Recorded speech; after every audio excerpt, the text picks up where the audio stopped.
My roommate's boyfriend walked into the kitchen and asked, "Did you eat my chocolate slice?" "Yeah, like an hour ago." "Why?" He dropped to his knees right there on the kitchen floor. For a second I thought he was joking, but then he started dry heaving into the sink. "She ate it. The whole thing." His voice cracked. He ran out to the bathroom, slamming the door. That's when Delilah burst through the front door, still in her dental hygienist scrubs. She must have left work early. "Where's Killian?" she asked, breathless. "He texted to call 911 and something about you eating the last slice." Delilah pounded on the bathroom door. "Killian, baby, what's wrong?" He came out, eyes red, and showed her something. Delilah's face went from worried to devastated in seconds. "No," she whispered. "No, no, no." My phone buzzed. It was our landlord. "Heard what happened. So sorry. Rent can wait this month." My stomach cramped suddenly, sharp enough to double me over. The chocolate cake. Another wave of nausea hit, and I barely made it to the kitchen sink. My roommate Damien rubbed my back, which was so out of character I'd have laughed if I wasn't puking. "She's been waiting 2 years to eat that cake," Killian muttered, looking at Delilah, who was now sitting on the floor crying her eyes out. 2 years for what? I gasped between heaves. Nobody answered. My phone rang. It was my mom. "Hey, I'm so disappointed in you. How could you do this?" She hung up before I could ask what she was talking about. "We need to go to the hospital," Killian said. "Now." "What? Why?" "It's just food poisoning." Delilah stood up, her face pale. "It's not food poisoning. Please, just trust me. We need to go now." Killian was already grabbing his keys. The cramping was getting worse. In the car, Delilah wouldn't even look at me. Killian kept checking his phone and wincing at whatever he saw. "What was in that cake?" I asked again, starting to panic. The pain was spreading. Delilah finally spoke, her voice hollow. "My future.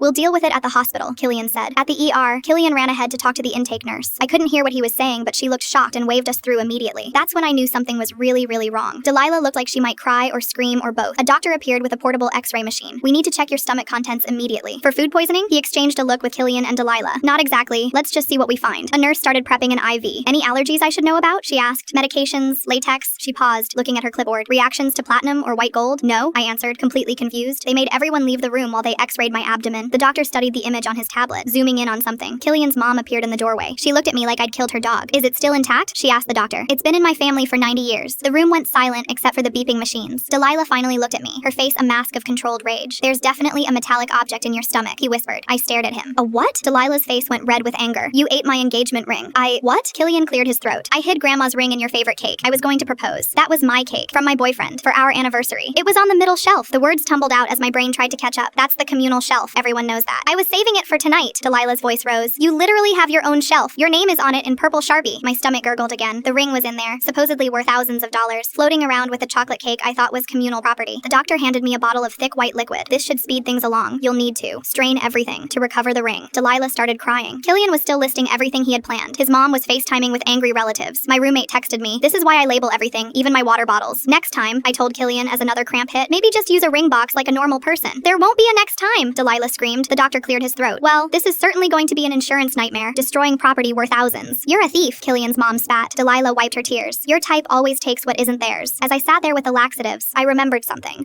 that would make them regret how they treated me. Full story on channel, link below.